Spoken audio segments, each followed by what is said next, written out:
He was supposed to be just another rich bastard, a pawn in my half-baked revenge scheme. Instead, he was actually laughing while tied to my damn chair. "You kidnapped the wrong guy, sweetheart," he said, like it was the most natural thing in the world. Like I hadn't just threatened his life with a shaking voice and a cheap knife from the corner store. I hadn't planned for this. I hadn't planned for his eyes, the kind of blue that made you forget how to breathe, or the smirk that didn't belong to someone who should be begging for mercy. I sure as hell hadn't planned for the way my heart stuttered when he leaned forward, ropes creaking, and whispered like he was already inside my head. "Now tell Muhat exactly are you trying to do with me?" The night outside New York hummed with traffic and neon. Inside my tiny apartment, my entire world tilted off balance. "I'll give you the first 2,000 words of this 8,000-word story." The cheap overhead light flickered, reminding me how pathetic my life had become. The plan was simple. Find the bastard who had ruined my brother's future, scare him a little, maybe get some hush money out of him, and walk away before anyone called the cops. Except now the man in front of me was not who I thought he was. And the worst part? He looked like trouble wrapped in silk. "You're not William Huxley?" I muttered, pacing across the worn carpet. My sneakers squeaked embarrassingly with every step. "No," he said, voice smooth like velvet soaked in bourbon. "But you tied me up anyway. That's bold. Or stupid. Can't decide which yet." I spun on him, knife still in my hand. My pulse raced. "Shut up. I don't need your—" But his eyes caught mine again, and suddenly words tangled in my throat. He wasn't afraid. He wasn't even irritated. He was entertained. "What's your name?" he asked. "None of your business." "Then I'll call you thief. Or maybe kidnapper. Or," he tilted his head, hair falling perfectly out of place, "maybe darling, since we're already getting so intimate." I hated the way my ears burned at that. The truth was ugly. I'd been desperate. Rent overdue. Brother kicked out of school thanks to a corporate giant bulldozing everything in its path. My plan? Kidnap the heir of Huxley Industries, make him squirm, maybe make him pay. But somewhere between the bar, the alley, and my shaking hands shoving someone into the back seat of my beat-up Honda, I had grabbed the wrong man. And now, sitting in my peeling leather chair, was someone who smiled like he knew every secret I'd ever tried to bury. "I should gag you," I snapped, trying to regain control. He leaned forward, rope straining. "But then you wouldn't get to hear my voice. And I'm guessing you like it more than you want to admit." I lunged toward him, pressing the blade against his shoulder not hard enough to hurt, just enough to shut him up. Except he didn't shut up. His breath hitched, and then he smirked wider, like he was enjoying this. "What are you, insane?" I asked, exasperated. "No, just rich enough to be bored," he said, eyes glinting. "And you're the most interesting thing that's happened to me in months." My stomach twisted. Hours passed. I should have let him go, should have run, should have disappeared. But something about him rooted me there. The way he asked questions like he was peeling me apart, piece by piece. The way he leaned into silence, making me hear every heartbeat in my chest. Eventually, I caved. "Who the hell are you?" His lips curved like he'd been waiting for me to ask. "Ethan Calloway." The name hit me like a punch. Ethan Calloway, the tech millionaire, the reclusive genius, the guy who avoided cameras and headlines. I remembered seeing his name in Forbes once, skimming it while eating day-old Chinese takeout. My knees nearly buckled. I had kidnapped a man worth more money than I'd ever see in 10 lifetimes. And he was staring at me like I was his favorite mistake. I didn't sleep that night. Neither did he. He asked questions about my brother, about the revenge, about the reasons I thought this plan was a good idea.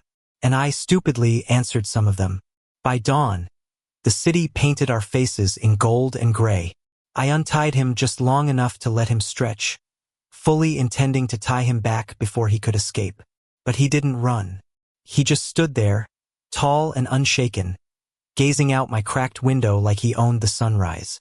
"You're not a bad guy," he said softly. "You don't know me." He turned, stepping closer. Too close. I could smell the faint spice of his cologne, expensive and intoxicating. "Then let me." That was the start of it unraveling. The part where everything I thought I knew about control slipped through my fingers. I had wanted leverage. Instead, I was the one tied up, not by rope, but by the weight of his gaze, the pull of something I hadn't felt in years. Hope.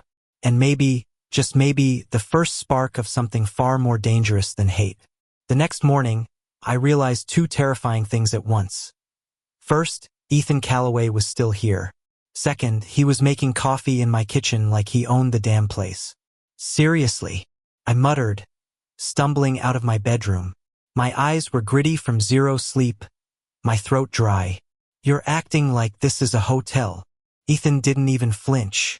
He stood at my chipped counter, sleeves rolled up, hair tousled, looking like some poster boy for effortless charm. He glanced over his shoulder with a grin that should have been illegal. Well, your coffee maker is tragic, but it gets the job done. Unless you're planning to stab me again, you might as well accept that I'm staying for breakfast. I rubbed my temples. You should have left when I untied you. Why would I do that?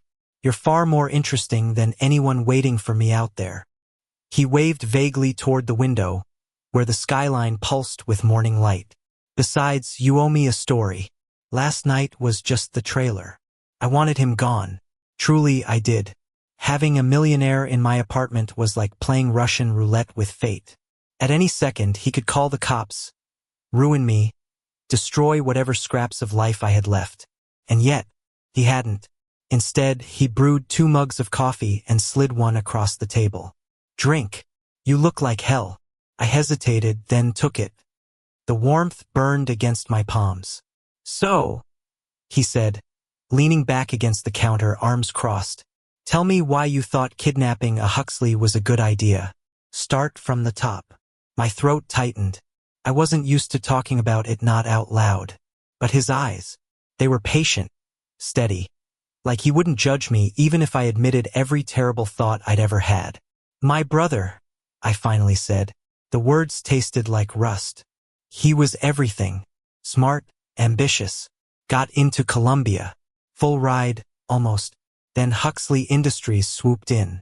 Bought out the scholarship program, redirected funds, raised tuition on housing they owned. He couldn't pay. They kicked him out. He hasn't been the same since. Ethan didn't interrupt. He just listened. I thought if I grabbed Huxley's golden boy, made him sweat, maybe I could make him see what he did to people like us. But I got you instead. A long silence stretched. My chest ached with the weight of saying it aloud. Finally, Ethan said quietly, That's not stupid. Misguided, sure. But not stupid. I looked up sharply. Are you mocking me? His eyes softened. No, I'm saying I get it. Anger makes us reckless. But it also makes us human. The day passed in strange rhythm. He refused to leave. Instead, he made himself at home, rifled through my fridge, which held exactly 1 expired yogurt and a half-empty ketchup bottle. Sat cross-legged on my couch, asked endless questions about my life. At first, I kept my answers short. But the longer he lingered, the harder it became to hold the walls up. Something about him disarmed me. Maybe it was the way he listened without judgment. Maybe it was the way he laughed at my sarcasm.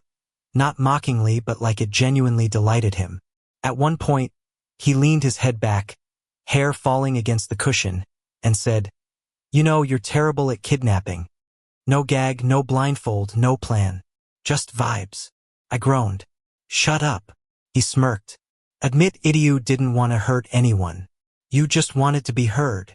The words hit too close to home. I looked away, throat tight. By nightfall, the air between us had shifted. He wasn't my hostage anymore. He was a storm I couldn't stop circling. We sat by the window, neon bleeding through the blinds. I caught him watching me, gaze lingering like it held weight. What? I snapped, too defensive. Nothing, he said softly. Just, you remind me of myself. Before everything. I frowned.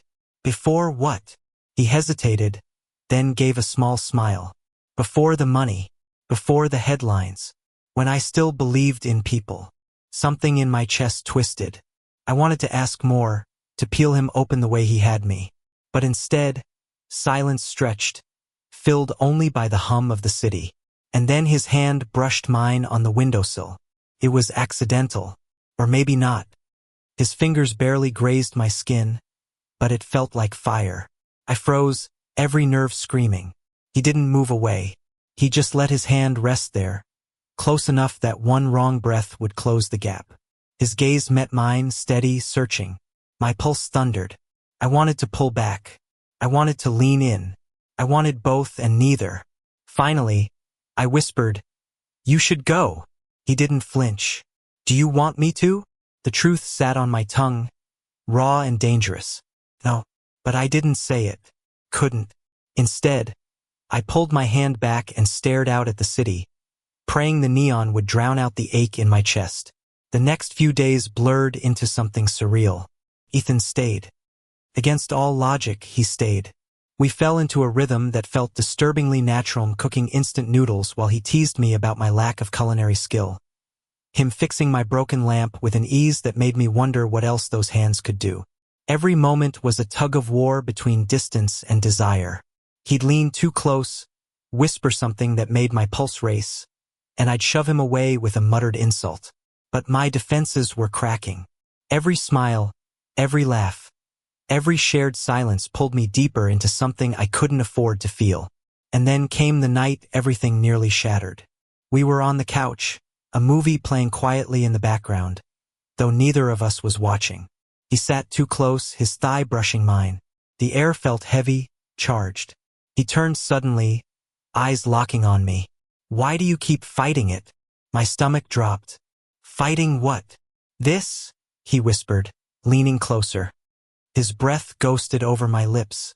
"Whatever this is between us." Panic and longing collided inside me. I shoved him back, standing so fast I nearly tripped. Don't mess with me like that." His brows furrowed. "I'm not messing with you. You're a millionaire. I'm a nobody. This whatever you think this ice it doesn't end well." He stood too, frustration flashing in his eyes. "So what? You'd rather stay miserable than risk feeling something real?" His words cut deep. Too deep. My chest heaved, but I couldn't answer. So I walked out into the cold night, away from him, away from the truth I was too terrified to face. When I came back hours later, the apartment was quiet, too quiet, and Ethan was gone. The silence in the apartment was worse than any scream. His jacket was gone. His shoes too. The only sign he'd ever been there was the half-empty mug on the table, a faint smudge of his fingerprints against the glass. I stood in the middle of the room, dripping rain onto the carpet, chest hollow. He'd left. For hours my thoughts clawed at me. I told myself this was what I wanted. That the further he was from me, the safer I'd be. That millionaires didn't belong in apartments like mine, with peeling paint and broken lamps. But the silence said otherwise. The next morning, I tried to distract myself. I scrubbed dishes that didn't need scrubbing, threw away food I hadn't eaten, even rearranged the furniture. Nothing worked. The echo of his voice lingered in every corner. By noon, I cracked. I opened my laptop and typed his name into the search bar. Ethan Callaway. The screen filled with results. Headlines, articles, photos, some candid, most grainy. He avoided cameras, but not completely. One article caught my eye. The reclusive tech genius who walked away from his empire. My hands trembled as I clicked.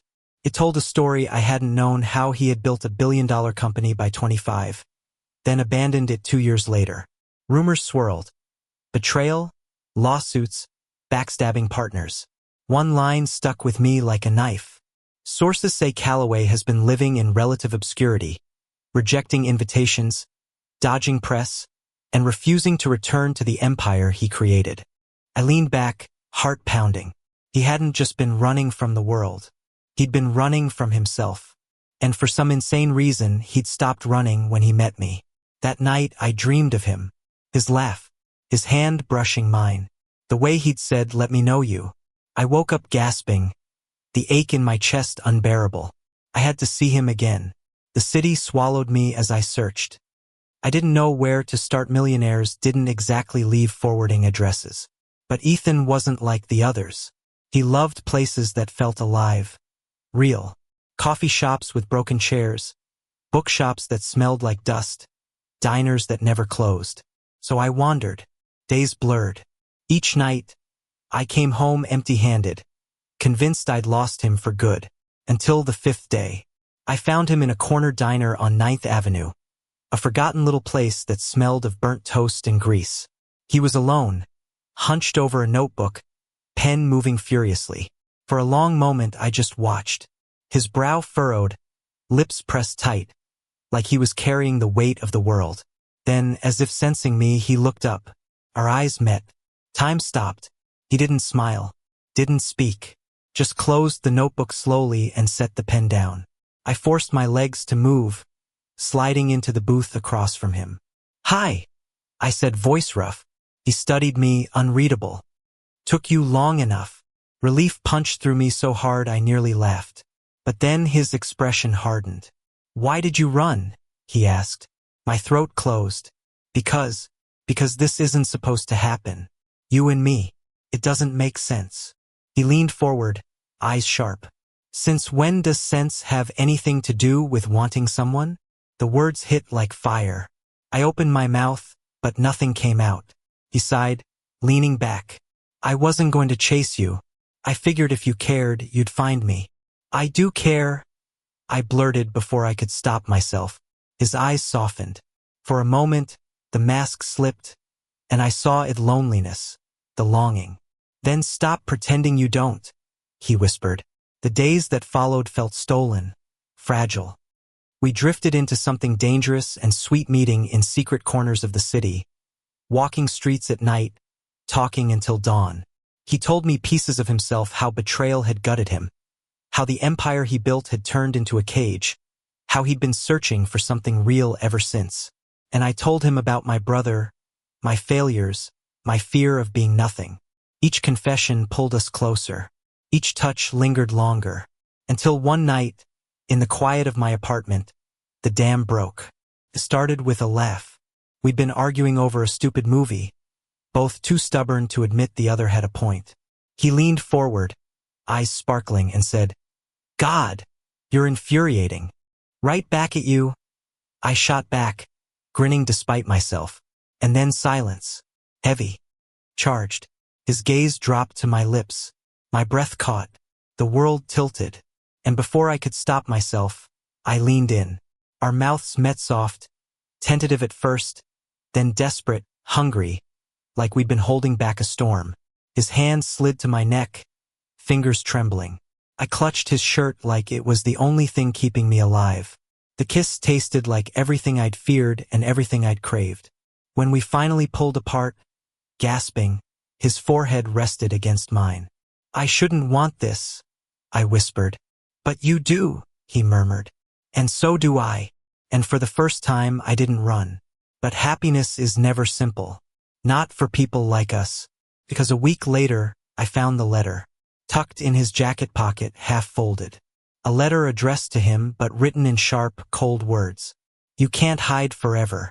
The empire is crumbling without you. If you don't return, they'll come for you. And anyone you care about." My blood ran cold. Ethan had enemies, powerful ones. And now, by being with him, so did I. The letter burned in my pocket as Ethan paced the room. He'd seen the look on my face when I found it, and for once, he didn't have a clever remark to deflect. "They'll come for you," I said, voice tight. "And if you stay with me, they'll come for me too." His eyes met mine, raw and unguarded. "That's why I didn't want you to know. I wanted to protect you." "By lying to me?" "I didn't lie. I just—" He trailed off, fists clenching. "I didn't want the susto be poisoned by the life I left behind." My chest ached. "It's already here, Ethan. It's not just your fight anymore." The first sign of trouble came 2 nights later. A black car parked across the street. Men in suits loitering near my building, pretending to smoke, their eyes sharp. Ethan noticed them too. "They're Huxley's men," he said quietly. "They've been circling for weeks." I thought maybe they'd give up. I swallowed hard. "What do they want?" He laughed bitterly. "Me back in the cage. And if I don't go willingly, they'll use you as leverage." The room spun. My world, already fragile, shook at the foundation. That night we barely slept. Every sound felt like a threat, every shadow a warning. Somewhere between the panic and exhaustion, Ethan reached for my hand. His grip was firm, grounding. "I don't care what they do," he whispered. "I won't give you up." My throat tightened. "You'll get yourself killed." He smiled faintly. "Then I'll die knowing I chose something real." I wanted to scream at him, to beg him not to say things like that. But instead, I held his hand until dawn, the silence between us louder than any words. The confrontation came faster than either of us expected. 3 men broke into the apartment, suits crisp, eyes cold. I froze, heart in my throat. Ethan stepped in front of me. "Mr. Calloway," the tallest one said smoothly, "the board is done waiting. You'll come back with us. Now." Ethan's jaw clenched. "And if I don't?" The man's gaze slid to me, sharp as a blade. "Then your companion suffers the consequences." My stomach dropped. I wanted to fight, to scream, but Ethan's hand brushed mine calm. "Steady. Don't touch him," he said, voice like steel. "If you want me, I'll come. But he stays out of this." "No," I choked, grabbing his arm. "Don't you dare," he turned, eyes locking on mine. In them I saw everything: fear, love, resolve. "This isn't your war," he whispered. "It's mine." And before I could stop him, he walked out with them. The next 24 hours were hell. I paced, shouted, cried until my throat was raw. Every minute felt like an eternity, knowing he was out there, trapped again, because of me. I couldn't sit still. I couldn't let it end like this. So I did the only thing I could. I went after him. The Huxley Tower loomed like a fortress, glass and steel cutting into the night sky. I had no plan, no weapon, just desperation. Inside, the lobby glittered with wealth I couldn't even imagine. I must have looked insane, storming in with nothing but fury in my eyes. Security moved to stop me, but Fenrir Khalithan appeared, flanked by the men in suits. He looked tired, defeated, but when his eyes found mine, something in him lit up. "What the hell are you doing here?" he hissed as they dragged me forward. "Saving your stubborn ass?" I snapped, though my knees were shaking. The tallest man sneered. "Touching. Both of you can rot together." And that's when Ethan moved. Fast, fierce, like he'd been waiting for this moment. In the chaos that followed, alarms blared. Shouts echoed. Somehow we broke free, running through sterile hallways, bursting out into the night air. We didn't stop until we were blocks away, lungs burning, hearts racing. On a deserted rooftop, under the first light of dawn, we collapsed. Ethan laughed, breathless, wild, alive. I stared at him, chest aching, and blurted, "You're insane." "Maybe," he said, eyes shining. "But so are you. You came for me." "Of course I did," I said, voice cracking. "You think I could just let them take you?" For a long moment we just sat there, the city waking around us. Then slowly he reached for me. His hand trembled, but his gaze was steady. "Stay with me," he whispered. "Even if it's dangerous, even if it's messy. I don't want to run alone anymore." Tears blurred my vision. I didn't care about danger or enemies or empires collapsing. All I cared about was him. So I leaned in and kissed him soft, fierce, final. And in that moment, for the first time, it felt like we weren't running anymore. We were choosing each other. Weeks later, life wasn't perfect. My apartment was still a dump. The world still wanted Ethan back in the cage he escaped. But we had carved something small and fragile between us, something that felt more valuable than all the money in the world. We cooked terrible meals together. We laughed until our ribs hurt. We fought, made up, kissed in the dark, and dreamed of something better. It wasn't safe. It wasn't easy, but it was ours. And as I lay beside him one night, his arm draped over me, his breath warm against my neck, I realized something terrifying and wonderful. I hadn't kidnapped the wrong man. I had found the right one. Thank you for listening. If you find it interesting, please like and subscribe to follow the next stories.